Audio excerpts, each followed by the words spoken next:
नमस्ते, मैं एक हॉर्टिकल्चर की स्टूडेंट रह चुकी हूँ और इस लॉकडाउन के टाइम में मैं आपसे ये चाहूँगी कि आप नेचर लवर बनें और कुछ ना कुछ प्लांट करना सीखें।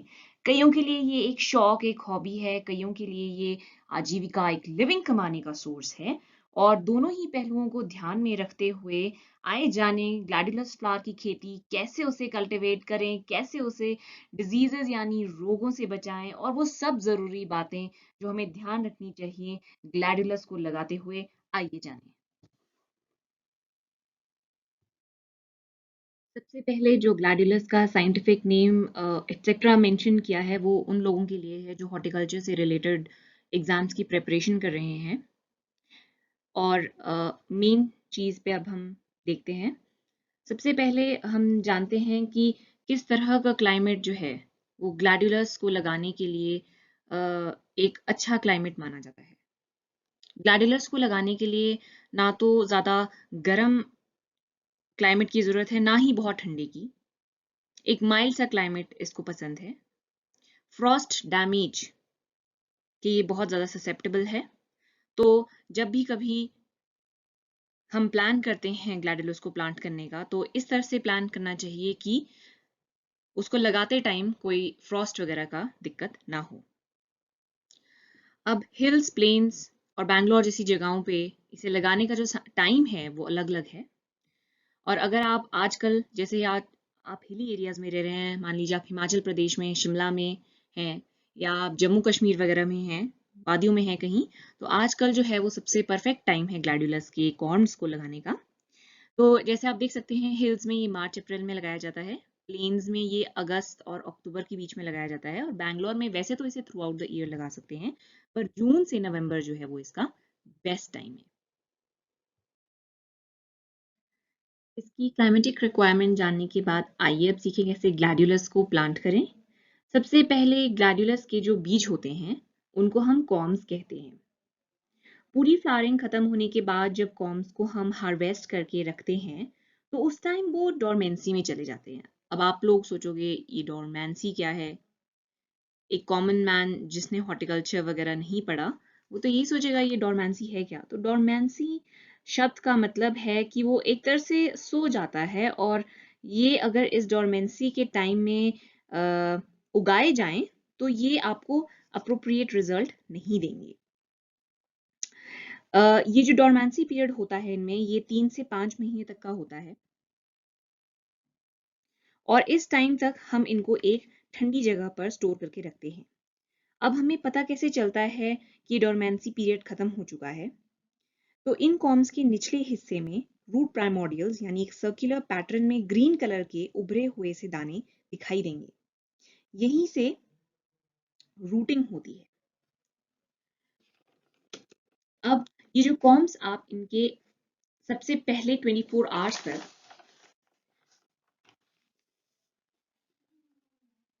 इन कॉर्म्स को आप ये एक फ्लो चार्ट है जो पूरा प्रोसेस समझाएगा ग्लैडुलस को ग्रो करने का। सबसे पहले कॉर्म्स को पानी में 24 घंटे तक सोक करें। ऑप्शनल है, आप उसमें थायोयूरिया भी डाल सकते हैं जो कि मदद करेगा इन ब्रेकिंग द डोरमेंसी। इस दौरान हम पॉटिंग मिक्सचर जिसमें गार्डन सॉइल को FIM के साथ मिक्स करके हम बनाते हैं। अगर कॉमर्शियल पर्पस से लगा रहे हैं तो फील्ड प्रिपरेशन के दौरान आपको एक प्रॉपर जो है फर्टिलाइजर शेड्यूल फॉलो करना पड़ेगा। जैसे कि आप इस में देख रहे हैं, आपको soil plus FIM with nitrogen application, phosphorus, potassium, ये सब आपको एक प्रॉपर जो है क्वांटिटी में एक प्रॉपर शेड्यूल से आपको ये अप्लाई करना पड़ेगा अपनी फील्ड्स में। अ, इसके बाद आफ्टर 24 आवर्स आप इन कॉर्म्स को अपने पॉटिंग मिक्सचर में प्लांट कीजिए और राइट आफ्टर प्लांटिंग आप उसको बिल्कुल पानी से जो है वो तरबतर कर दीजिए जब तक कि ये कॉर्म्स स्प्राउट नहीं करते। तब तक इनको काफी मॉइस्ट रखने की जरूरत होती है। एक बार स्प्राउटिंग हो गई फिर आप लाइट इरिगेशन देना जो है वो शुरू करेंगे इन प्लांट्स को। फिर हम आते हैं अपने हार्वेस्टिंग पे। तो विद इन 3 मंथ्स आपको जो है वो अपने प्लांट्स में फ्लावर्स मिलना, बहुत ही खूबसूरत फ्लावर्स मिलना आपको शुरू हो जाएंगे एकदम ब्यूटीफुल कलर्स के साथ और बहुत ही ये जो है वो आपकी गार्डन को ब्यूटिफाई कर देंगे एकदम अपने कलर से, या अगर आप कमर्शियल पर्पज से कर रहे हैं then also it's very good. So the right time of cutting वो होता है, अगर आप कमर्शियल पर्पज से आपने कहीं सेल करने हैं ये फ्लावर्स, तो राइट टाइम ऑफ कटिंग वो है जब लोअर मोस्ट फ्लोरेट, उस फ्लोरेट स्पाइक में आपको कलर शो करना शुरू करेगा। अगर आप घर के लिए डेकोरेशन के लिए में रखना चाहते हैं, तो जब सारी फ्लोरेट्स जो है वो खिल जाए तब आप उस स्पाइक को काट दीजिए और पानी में उसे डिप करके अपने कहीं भी ड्राइंग रूम में उन्हें as a source of decoration you can use.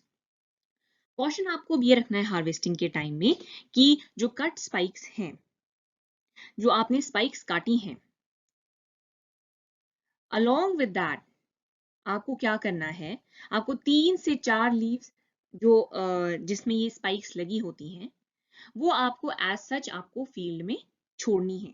3 से 4 लीव्स जो हैं इस प्लांट की, वो आपको लीव बिहाइंड करनी है, पीछे सब कुछ नहीं काट देना है, स्पाइक्स के साथ आपने लीव्स भी नहीं काटनी है, ऐसा नहीं है करना है। 3 से 4 लीव्स जो है वो पीछे छोड़ देनी है। क्यों छोड़नी है? ताकि कॉर्मिल, जिससे अब नेक्स्ट सीजन में आप अपना ग्लैडिलस फिर से प्लांट करेंगे, तो ताकि वो डेवलप हो, उसके लिए हम 3 से 4 लीव्स जो हैं फॉर कॉम डेवलपमेंट हम we will leave that in the field. Okay, so then आप ये देख सकते हैं, अब ये मेरे गार्डन के लास्ट लास्ट सीजन के ये ग्लैडियोलस के फ्लावरिंग हैं, और ये कितने ब्यूटीफुल लग रहे हैं, वाइट पिंकिश कलर में। They really provide you with the peace of mind, and when you see the beautiful colors of the gladiolus flowers, you get so much mesmerized, आपको खुशी होती है इनके रंग बिरंगे फूलों को देख के। अब आपने जो फ्लोरेट स्पाइक्स हैं वो आपने कट तो कर दी। अब अगर आप होम यूज के लिए इसे रख रहे हैं, तो आप इनको एक वैस कंटेनिंग वाटर, उसमें आप इनको प्लेस कर सकते हैं, एंड अपने घर में इन फ्लावर्स को रख के अपने घर की ब्यूटी और बढ़ा सकते हैं। अगर कमर्शियल पर्पस के लिए आप इन्हें यूज कर रहे हैं, तो आप जो स्पाइक्स हार्वेस्ट कर रहे हैं, आप उनको एक ठंडी जगह पे स्टोर करना पड़ेगा। 10-10 स्पाइक्स के आप बंडल बनाइए, उन्हें पॉलिथीन बटर पेपर में जो है वो रैप कीजिए, कार्टन्स में डालिए, और डिस्टेंट ट्रांसपोर्ट करने के लिए उन्हें ले जाइए। मगर ट्रांसपोर्टेशन के टाइम आपको ये भी ध्यान रखना है कि उस टाइम भी जो टेम्परेचर है वो एक ठंडा सा ही तापमान रहना चाहिए वाइल ट्रांसपोर्टेशन ऑल्सो। अब जो नेक्स्ट स्टेप है वो है कॉम्स को। कॉम्स को कैसे लिफ्ट करें, कैसे उन्हें क्योर करें, कैसे उन्हें स्टोर करें, ताकि अगले नेक्स्ट सीजन के लिए आपको फिर से जो है वो कॉम को खरीदना ना पड़े और आपके पास घर में ही अपने बनाए हुए कॉम्स हों। तो जब एक बार फ्लावरिंग हो गई पूरी खत्म, तो उसके 30 to 45 डेज बाद जो है वो कॉम्स पूरा जो है वो डेवलप हो जाते हैं अंडर द ग्राउंड। वो आपको कैसे पता चलेगा? वो आपको पता चलेगा कि जो लीव्स होते हैं ऊपर, वो थोड़े येलोइश जैसे होने शुरू हो जाते हैं। अब आपको कॉशन क्या रखना है, जब आप अब प्लांट अप्रूट करेंगे, तो आपको उसको बहुत ही आराम से धीरे से अप्रूट करना है, ताकि कॉम में इंजरी ना हो, क्योंकि अगर कॉम में कहीं कट लग गया, वो इंजर हो गया, तो वो बहुत ज्यादा ससेप्टेबल होता है फंगल डिजीजेस के लिए। कॉम और कॉर्मेल्स को फिर आप लेते हैं और कॉर्मेल्स को कॉर्म से अलग करते हैं, डॉटर कॉम को मदर कॉम से अलग करते हैं, और मदर कॉम जो है वो किसी काम का नहीं होता, तो उसे आप डिस्कार्ड कर देते हैं। आप सिर्फ डॉटर कॉम्स रखते हैं और कॉर्मेल्स रखते हैं। अब क्योरिंग क्या है इन कॉम्स की? क्योरिंग ये होता है कि आप जो है, जिस ट्रे में आपने ये कॉर्म और कॉर्मेल्स रखे हैं, आप उसको एक बहुत ही अच्छी वेल वेंटिलेटेड शेडी प्लेस पे रखेंगे 15 दिनों के लिए एटलीस्ट, ताकि उन कॉम से सारा मॉइस्चर जो है वो खत्म हो जाए, बिल्कुल ड्राई हो जाए, वो सूख जाए। ठीक है, क्योंकि अगर उसमें थोड़ा सा भी मॉइस्चर बचा तो अगेन उसमें वो फंगल इन्फेक्शन आ जाएगा और वो प्रॉपर आपको रिजल्ट नहीं देंगे, नेक्स्ट सीजन में वो खराब हो जाएंगे। उसके बाद आप क्या करेंगे, जब आपने 15 दिन तक उनको सुखा दिया, उसके बाद एक आप न्यूज़पेपर के ऊपर जो है इन कॉम्स को रखिए, अलग से कॉर्मेल्स को रखिए, अलग से कॉम्स को रखिए। उन पर जो है आप फंगल पाउडर्स आते हैं, सिस्टमिक फंगल पाउडर्स आते हैं, जैसे कि बैविस्टिन वगैरह हो गया, उसको आप उस फंगल पाउडर को आप उन कॉम्स के ऊपर जो है वो डस्ट कर दो। उसके बाद इनको प्रॉपरली कवर करो और इनको जो है एक रूम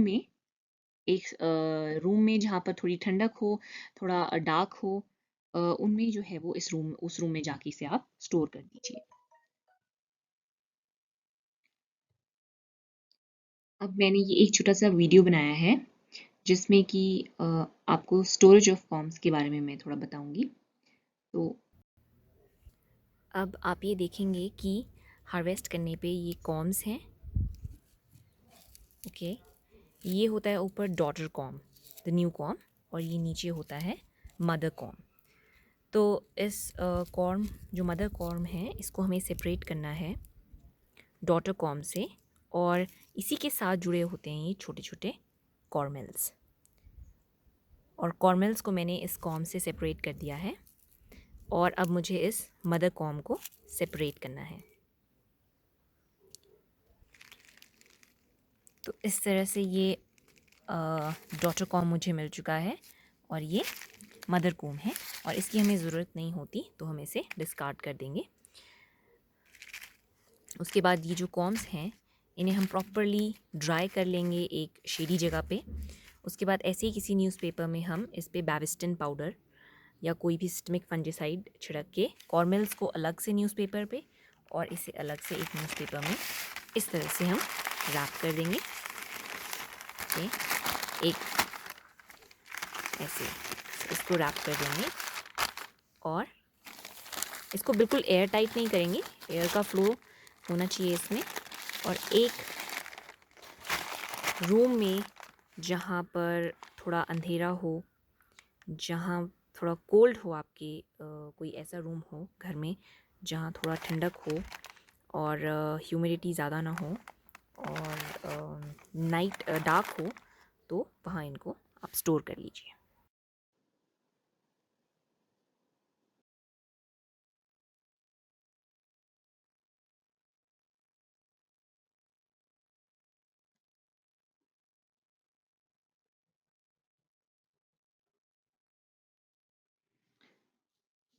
अब स्टोर करने के बाद आपको उनको सिर्फ स्टोर करके छोड़ ही नहीं देना है। आपको इन्हें वंस अ वीक या ट्वाइस अ वीक एक बार जाकर चेक करना है कि वेदर कोई इंसेक्ट तो नहीं लग गया आपके कॉर्म्स को खाने, या कोई रॉटिंग तो नहीं हो रही है। सो प्रॉपरली एक चेक रखना पड़ेगा। दूसरी बात यह है कि जब प्लांटिंग सीज़न आता है, तो प्लांटिंग सीज़न जब आप कॉर्म्स को निकालेंगे तो 3 वीक्स, एटलीस्ट 3 हफ्ते जो है कॉर्म्स को प्लांट करने से पहले, आप जो आपने एक अंधेरे में एक ठंडक जैसी जगह में आपने जो कॉर्म्स को स्टोर करके रखा है, उन्हें आप 3 हफ्ते पहले जो है वो थोड़ा सा वार्म कंडीशंस में लाइए, रूम रूम कंडीशन में लाइए उसे, ताकि उनकी डोरमेंसी ब्रेक हो जाए और रूट स्वेलिंग हो। अब हम बात करते हैं कुछ कॉमन डिजीज़ या जो पेस्ट्स हैं जो ग्लैडिलस में लग सकते हैं। मोस्टली हमने इंडियन सॉइल्स पे देखा है कि मोस्टली जो है वो फ्यूजेरियम येलोज जो है ग्लैडुलस को अटैक करता है काफ़ी ज़्यादा। ये एक फंगल इन्फेक्शन है, ठीक है, और ये फ्यूजेरियम नाम का पैथोजन जो है जो कि सॉइल में सर्वाइव करता है, उससे ये हो जाता है। अब ट्रीटमेंट इसका यही है कि सबसे पहले तो आपको कॉशियस रहना पड़ेगा कि जब आप कॉर्म्स को ड्राई कर रहे हैं तो उसको प्रॉपरली एकदम ड्राइड होनी चाहिए, उनमें कोई मॉइस्चर नहीं रहना चाहिए, क्योंकि मॉइस्चर रहेगा तो इस फंगस की ग्रोथ जो है वो होना काफ़ी लाजमी है। दूसरा ये है कि अगर हो गया है, मान लो हो ही गया है ये इन्फेक्शन, तो एक तो आपको जिस सॉइल में आपने लगाया है पहले प्लांट, आपको उसको भी अच्छे से स्टरलाइज करना है, उसमें फंजीसाइड वगैरह डालना है, प्रॉपरली उसको फिर से क्योर करना है सॉइल को भी। दूसरी बात ये है कि एक थाइबेंडाजोल नाम का फंजीसाइड आता है जो कि एक सिस्टमिक फंजीसाइड है। बाजार में जाएं आप मर्टेक 160 नाम से आपको वो सिस्टमिक फंजीसाइड मिलेगा, थाइबेंडाजोल। तो वो बहुत ही हेल्पफुल है in controlling the disease if applied to corms after harvesting और बिफोर प्लांटिंग। तो हार्वेस्ट करने के बाद भी आपको थाइबेंडाजोल डस्ट करना पड़ेगा उन कॉर्म्स पे, उसकी ट्रीटमेंट देनी पड़ेगी। आपको प्लांट करने से पहले भी इसकी ट्रीटमेंट देनी पड़ेगी, ताकि फ्यूजेरियम येलोज के जो कॉजिंग जो ऑर्गेनिज्म इस फ्यूजेरियम येलो कॉज कर रहा है वो बिल्कुल सिस्टम से ही खत्म हो जाए उसकी। तो ये थी कुछ विशेष बातें ग्लैडुलस को ग्रो करने के बारे में। आप प्लीज़ लगाइए इस सुंदर से फूल को, आपका दिल एकदम खुश हो जाएगा। और अगर मेरी ये एक पहल आपको अच्छी लगी हो तो प्लीज़ लाइक कीजिए, शेयर कीजिए इस वीडियो को। Thank you very much.